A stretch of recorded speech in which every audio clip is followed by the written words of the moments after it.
I was fired from this show a while ago, but if, don't look that up, please. Welcome to Watch Mojo, and today we're counting down our picks for the beefs, conflicts, and spats that the legendary NBC sketch show Saturday Night Live is responsible for. Lorne, I need to talk to you. You can't let Tina go out there with that woman.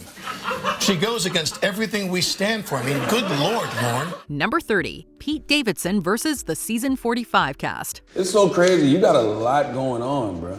Yeah, a little bit. In a 2020 interview with radio host Charlemagne the God, Davidson aired his grievances as to how the show tackled his widely publicized personal life. No stranger to press coverage, the comedian bemoaned SNL's tendency to depict him as a, quote, idiot, and that he didn't, quote, know whose team they were playing for. Additionally, he could not discern, quote, if I'm the joke or I'm in on the joke. I think, I come across very, intense, and, I think that scares a lot of people away. So you've scared a lot of women away? Oh, yeah, for sure. Yeah. I think all of them. I think they all are terrified. While Davidson attributed this to the show's notoriously cutthroat, deathly competitive working environment, it wasn't any easier to feel like he was routinely being mocked by his coworkers.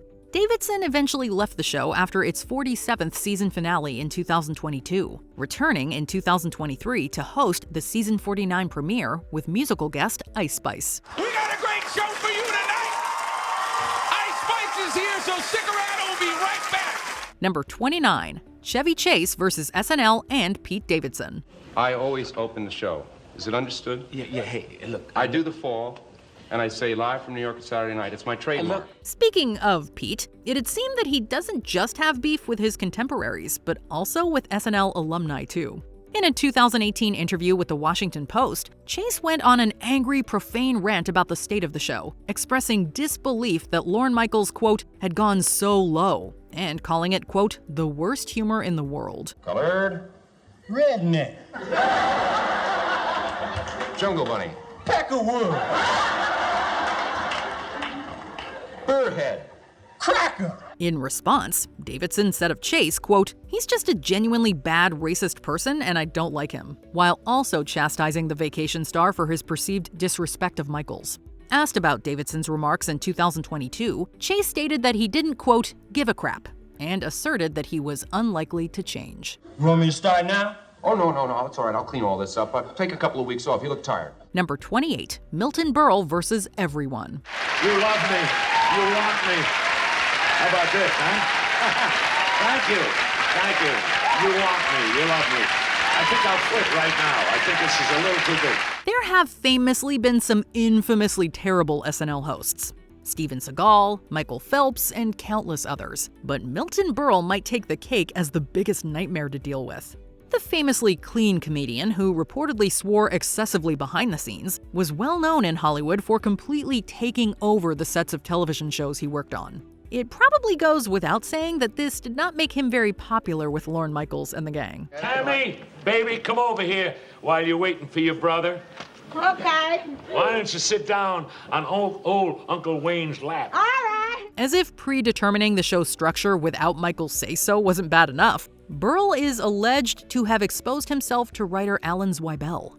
Michaels promptly banned Berle from ever hosting again, which he didn't prior to his death in March 2002. Next door to my room must be a Hawaiian honeymoon couple. Of course, all night long I heard the girl yelling, luau. Number 27, The Writers versus Lorne Michaels. Why couldn't we have done the 30 Rock sketch that I wrote? Honestly, not enough people know that show. This is the first part of a trilogy of entries we'll call the Lorne Michaels saga. Writer Neil Levy, who also served as the show's talent coordinator, recalled a Michaels-related incident that occurred during SNL's third season. Just watching Lorne, he looks a little sad, right? Oh, yeah, definitely. Right? I wonder what's wrong. Levy explained that the show's writers were reportedly dissatisfied with their pay after finding out that extra money in the writers' budget was dispersed through the show's many departments. What follows was something Levy describes as a, quote, insurrection. However, when the angry mob confronted Michaels at his office, he simply closed the door and ignored them. Well, that's one way of dealing with your problems. She goes against everything we stand for. I mean, good Lord, Lorne. They call her, what's that name? They call her Cara, what do they call her again, Tina? That'd be Caribou Barbie. Caribou Barbie. Number 26, Fear versus Lorne Michaels. This is called New York's all right if you like saxophones. Ready for the middle part? SNL legend John Belushi was a fan of hardcore punk rockers Fear and attempted to work with them on numerous occasions. After efforts to incorporate Fear into the soundtrack of his film Neighbors failed, Belushi made up for it by getting them booked on SNL in October 1981.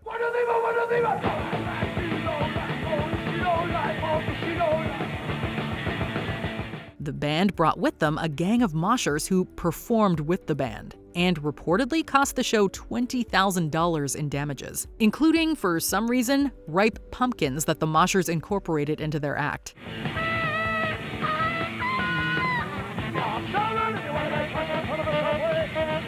Unsurpringly, these multiple acts of rebellion led to Michaels permanently banning Fear from the show. Thank you very much. It's great to be here in New Jersey. Number 25, Louis C.K. versus Lorne Michaels. And so I grew up in the 70s. So I'm not racist. However, I do have mild racism. And now for the trilogy's riveting conclusion. Interviewed by Judd Apatow for his 2015 book Sick in the Head, consisting of interviews with stand-up comedians, the now disgraced CK revealed that Michaels had taken issue with the length of his planned monologue. Michaels informed CK that he would have to remove 4 minutes of material from his planned 12-minute set to meet broadcast standards. Like if I go to a pizza place I've never been to before, and it's run by 4 black women, I'll go like, See, it's very mild. It's extremely mild racism. The Emmy winner was told by Michaels that if he couldn't, then, quote, "we'll know that you're very undisciplined and unprofessional." Incensed, CK successfully made the cuts with Michael Che's help and later praised Michaels' comedic intuition, saying to Apatow that, quote, "Michaels knows exactly what he's doing." Here's another example of mild racism. If I say I'm in a hospital and the doctor comes in to treat me and the doctor's from China or India, I'll think, well, good. Good, more of that. Why not? Number 24, Shane Gillis versus SNL. Most of you probably have no idea who I am. I was fired from this show a while ago, but if, don't look that up, please. Being cast on SNL is a comedian's dream, validation of everything you've worked for in your career, and of your skills as a comic. In 2019, stand-up comedian Shane Gillis had this dream fulfilled, before being fired merely 4 days later. I don't know. I probably shouldn't be up here, honestly. I should be home. I should be a high school football coach. That's what I should be. Shortly after the network's announcement that Gillis had been cast, damning excerpts from a podcast co-hosted by Gillis resurfaced. The clips featured Gillis and Matt McCusker, his co-host, using offensive language, including slurs. While Gillis claimed the excerpts had been taken out of context, he later apologized and expressed regret for how he'd initially handled the situation. It appears that this feud is now water under the bridge, as Gillis was invited back to host in 2024. You know, like when a woman's biological clock is ticking, she sees like a baby in a stroller and is like, "Oh my God, your baby!" Like that's how I am if I see like a big 15-year-old. I'm like, "Oh my God, look at the size of that kid." With the right coaching, that kid could be something special. I'm telling you right now. Number 23, Charles Rocket versus Eddie Murphy. And now, Weekend Update with anchorman Charles Rocket. Good evening, I'm Charles Rocket. Here now, the news. Did you know that Lorne Michaels wasn't always the SNL showrunner? Michaels, as well as the show's original cast, exited SNL prior to the 1980-81 season, ushering in a tumultuous production era which saw low morale and high turnover. Charles Rocket, hired for this season, had been groomed by new executive producer Gene Dumanian to be the show's new breakout star. In Las Vegas, where none of the hotels and casinos conform to present city fire codes and where ladders only reach the 9th floor, many of the taller hotels, in an effort to reassure their guests, have incorporated the special linen fire escape devices pictured here. After an embarrassing gaffe that saw Rocket use the F-word live on air, the show turned its focus to the newly hired Eddie Murphy, who went on to become a massive superstar and is sometimes credited with having saved the show. Rocket, bitter at being passed up, is alleged to have openly hated Murphy. If this does not work, call on one of the guardian angels and we shall come and kick him in the groin 16 times. Number 22, Jay Pharoah vs. SNL. Okay, all right. So I found it, huh? Yeah. I told you it was there, right? I specifically stated. Yes, you did. Thank you, Denzel. An uber-talented impressionist who first drew online notice for his spot-on Barack Obama. It's generally agreed upon that SNL couldn't quite figure out what to do with Pharoah. In 2017, Pharoah stated that his castmates would often tell him, quote, "You're so talented and you're able. They don't use you, and it's unfair and it's making us feel bad." Yeah, because you know what Will Smith says about wizards, right? You know what I'm saying? Wizards. This is a very, very good Will Smith. He elaborated, saying that the show had pigeonholed him due to his uncanny knack for impressions. The star of Showtime's short-lived White Famous also shared that he had once found himself in hot water due to his advocacy for more black women to be cast. Pharoah clarified that he and Lorne Michaels remained on good terms after his departure. I spoke up and said there are no black women? When I said what I said and it got on the griot and it went viral, I almost freaking lost my job. Wow. Number 21, Chevy Chase versus John Belushi. Now here to reply is our chief meteorologist, John Belushi, with a seasonal report. Thank you, Chevy. Let's be totally clear here, this is not the last time you will see either of these gentlemen on this list. Chase and Belushi's professional rivalry was an open secret on the SNL set. According to Chase, Belushi was supposedly envious of Chase's rapid ascent to fame, believing himself to be funnier than Chase. But did you know that March behaves differently in other countries? Norway, for example, March comes in like a polar bear and goes out like a walrus. Speaking to Bill Maher in 2022, Chase revealed that the late Blues Brothers star once dared to swipe the former's personal stash. After I played just a little bit, it's gone. Although Belushi allegedly denied the theft up front, Chase claims to have seen the vial he'd kept it in at Belushi's apartment. And it's not Australia.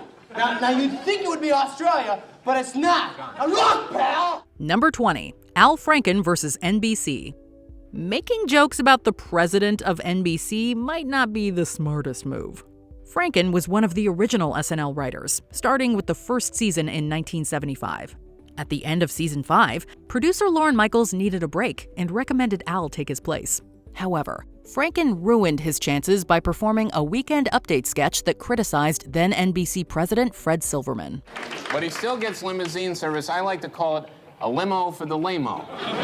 He was not amused and refused to let Franken succeed Michaels. The pair left the show at the end of the season, along with the entire cast and most of the writers. It is still one of the biggest shakeups in SNL history. Number 19, Jim Breuer versus Adam McKay. It's well known that writers and cast members duke it out to get their sketches on air. But no cast member has been quite as vocal about this challenge as Jim Breuer. In the years since he left SNL, he's spoken profusely about his run-ins with head writer Adam McKay. That name might sound familiar.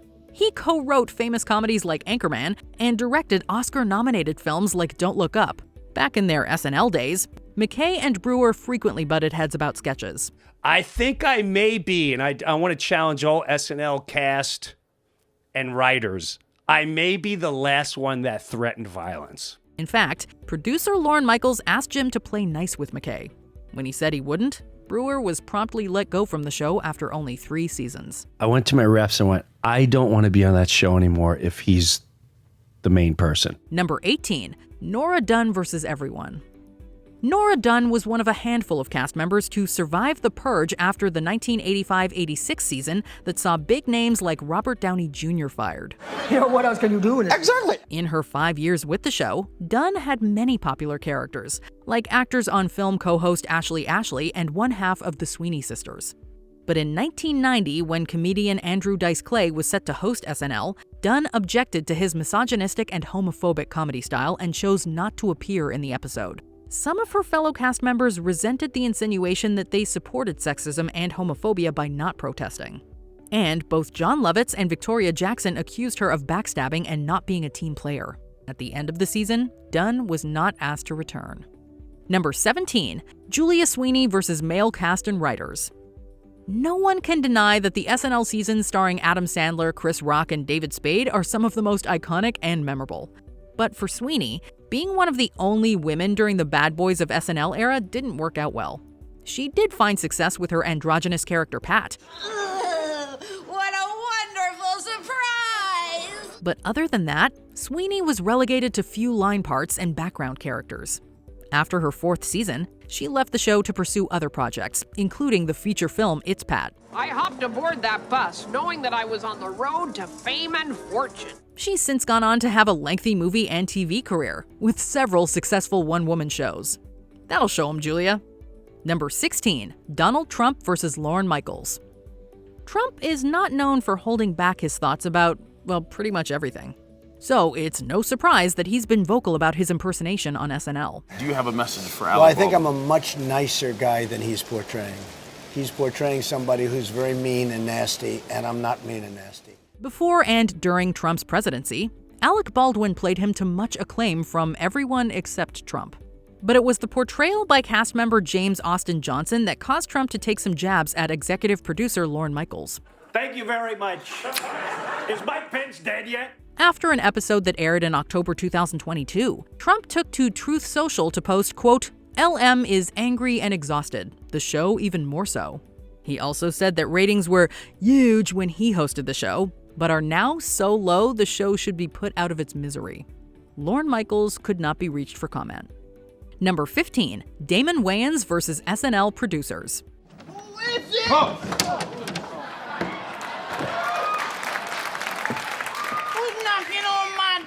It's one of the shortest tenures in SNL history. Wayans lasted less than 1 season, fired after just 12 episodes. Wayans felt the producers and writers didn't let him showcase his talents, and instead gave him bit parts. Wayans decided to take matters into his own hands. During a live performance, he completely changed his character from a tough cop to an effeminate one. Why you ain't in jail, Miss? Oh, that's right, you missed the Monopoly. This broke Lorne Michaels' no improv rule, and Wayans was immediately fired. Thankfully, he went on to write and star in the comedy sketch show In Living Color. It became a cultural phenomenon and helped launch the careers of superstars like Jim Carrey, Jamie Foxx, and Jennifer Lopez. Number 14, Pete Davidson versus Louis C.K.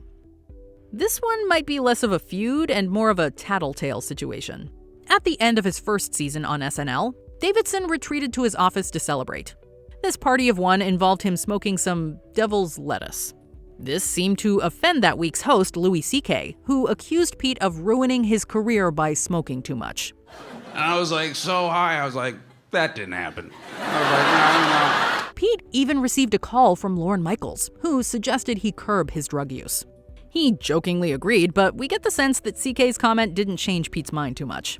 And then he goes, yeah, so I guess, what you could do is, I guess, because he said you smoke a lot of weed, so maybe you could just, watch the amount of weed that you smoke.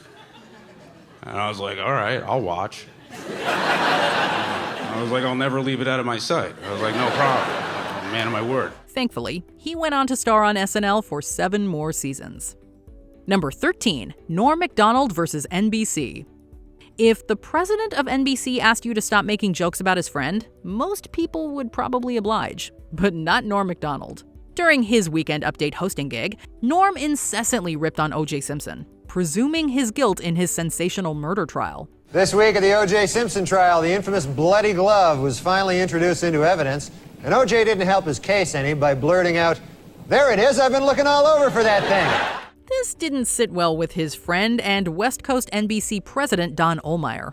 He fired Norm from Weekend Update, saying he was not funny enough.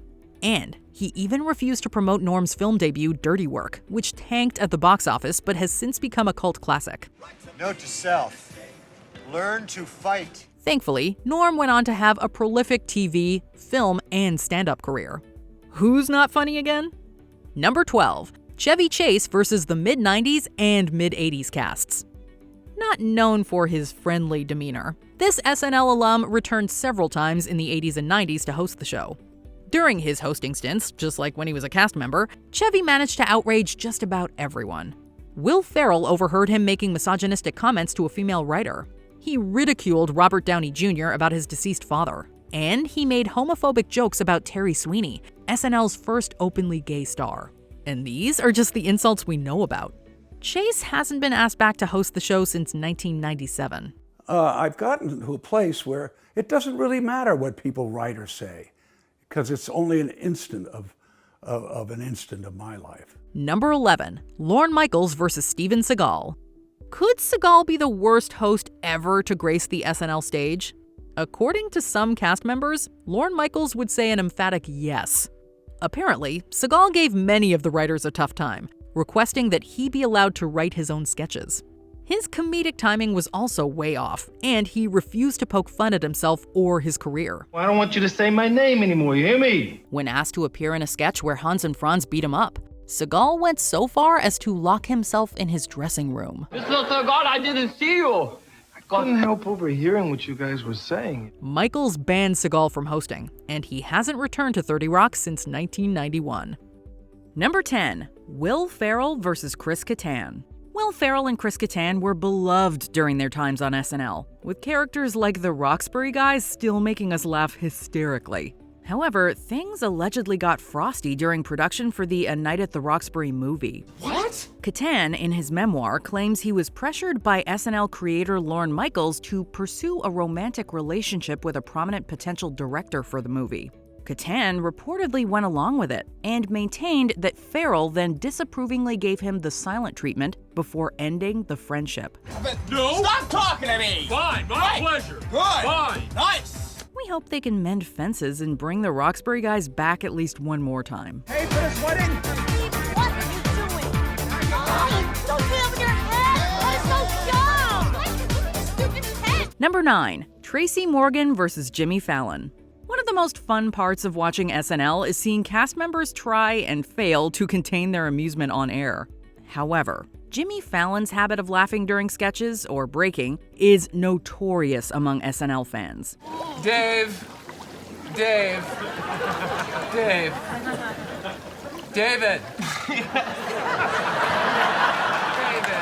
It also reportedly earned him an enemy in his SNL co-star Tracy Morgan. In a 2007 interview, Morgan talked about his dislike for Fallon's cracking up and dropped hints that Fallon only did so for attention. Yeah, for your information, guy.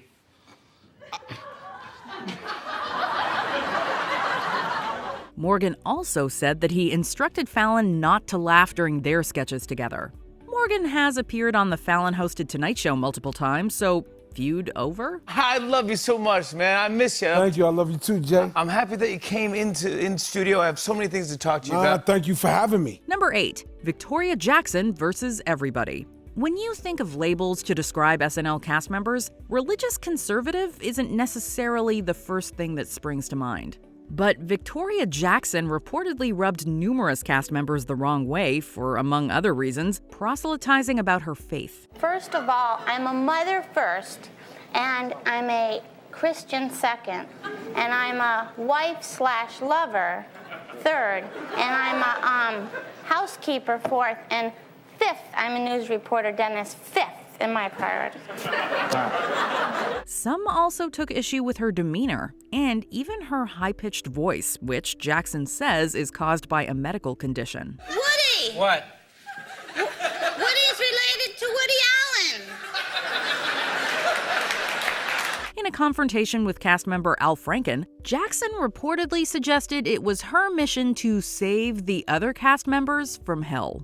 Jackson has become even more outspoken about her beliefs since leaving SNL. I know when I was 6 years old, I learned in Baptist church, if you love Jesus, the world will attack you because they hate Christ. Number 7, Kanye West versus Backstage. Bro, by 50%, Stanley Kubrick,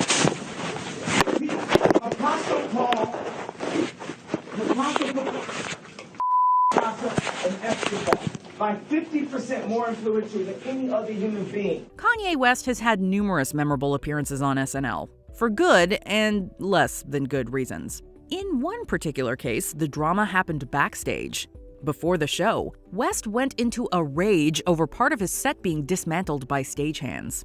Audio from this moment later leaked online, and in the recording, West famously goes off about breaking the internet. Y'all ain't gonna do this. We breaking the internet. But West's bad manners didn't get him banned from the show. It took SNL honcho Lorne Michaels to calm Kanye down, and the show proceeded without a hitch. He was back 2 years later for the season 44 premiere, and his behavior, although not a feud, once again made headlines.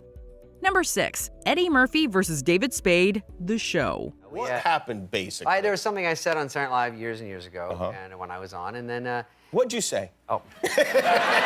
Eddie Murphy left SNL in 1984, 6 years before David Spade joined the cast. However, some bad blood reportedly formed between Murphy and the show after he left. In a sketch, Spade referred to Murphy, who had just appeared in the poorly received Vampire in Brooklyn, as, quote, a falling star. Look, children, it's a falling star. Make a wish. Yes! Murphy says he didn't take too kindly to this teasing, and that the negative feelings lasted for years. My feelings are so hurt that I loved Eddie Murphy so much, and he hated me. Yeah. I'd rather just wonder if he ever thought I was funny. Now I have proof. However, Murphy soon resumed making box office hits, and in season 45, he returned to host for the first time in 35 years in a well-received comeback. Number 5, Tracy Morgan versus Chris Kattan and Sherry O'Terry. SNL cast members are professionals, so it's not easy to tell just by watching who does and doesn't like each other. Aside from Jimmy Fallon, Tracy Morgan said he also had a conflict with 2 of his castmates, the aforementioned Chris Kattan and Sherry O'Terry. In his autobiography, I Am the New Black, Morgan says, in very profane terms, that he received poor treatment from Kattan and O'Terry, and mocked the state of their post-SNL careers. And he didn't just leave it there. When the time came to record the audiobook, Morgan went further into his issues with the stars. Be good to Tracy Morgan, or he won't be good to you. Man, just plead your case before I throw your freaky deaky ass out of my courtroom. Number 4, Mike Myers versus Dana Carvey. Party time, excellent! The stars behind one of SNL's greatest duos, Wayne's World hosts Wayne and Garth, were not always so friendly behind the scenes. There were reportedly some pretty big wedges between Mike Myers and Dana Carvey. It's funny, when we see each other, we just talk all over each other. Word was that Myers tried to keep Carvey from playing Garth in the first Wayne's World movie since he didn't want to be potentially outshone. What am I, some sort of chimp? With you as always as Garth? Jim to your Marlon Perkins? Carvey also reportedly had a grudge, claiming that Myers had stolen his impression of Lorne Michaels and used it for the Dr. Evil character in the Austin Powers film. Okay then. We hold the world ransom for $100 billion. Myers and Carvey have reunited multiple times since SNL, so bygones may be bygones. Right, Carl? Yeah, right, and monkeys might flatter my butt. Yeah, all right. Number 3, Chris Kattan versus Nora Macdonald. Chris Kattan is certainly no stranger to SNL feuds. In a Rolling Stone interview, cast member Nora Macdonald, not known for his sense of restraint, had some choice words about Kattan, saying, among other things, that he didn't think Kattan was funny. And I don't know what happened. He just started... Garth Brooks was, we did like a pitch meeting, and he started saying things in the pitch meeting like, you don't want to do it. Kattan is quoted in the same article as calling Macdonald an offensive word that starts with an A. Are you sure they understand what you're saying? This all took place when both Kattan and Macdonald were on the show, and according to at least one source, Macdonald didn't keep his dislike for Kattan private on set either. However, after Macdonald unexpectedly passed away in 2021, Kattan revealed that the feud had been partly embellished for the sake of the media, and that these 2 wildly different comedians actually shared a mutual respect and a, quote, comedic love. Frankly, usually I try to have some kind of ironic twist or moral in these things, but I got nothing this time. Number 2, John Belushi versus the female writers and cast. John Belushi is widely considered to be one of the best cast members in the history of SNL.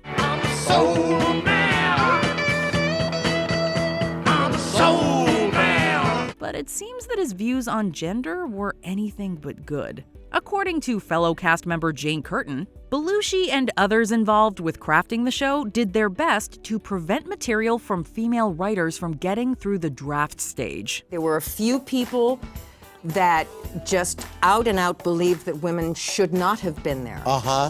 And they believed that women were not innately funny. Right. And so those were the experiences that I had that were sexist. And Belushi also reportedly claimed on numerous occasions that women were not funny. While a cast member doesn't have to like every idea they're offered, they obviously don't have to take it to an offensive and wrong generalization. He'd rather have more office space.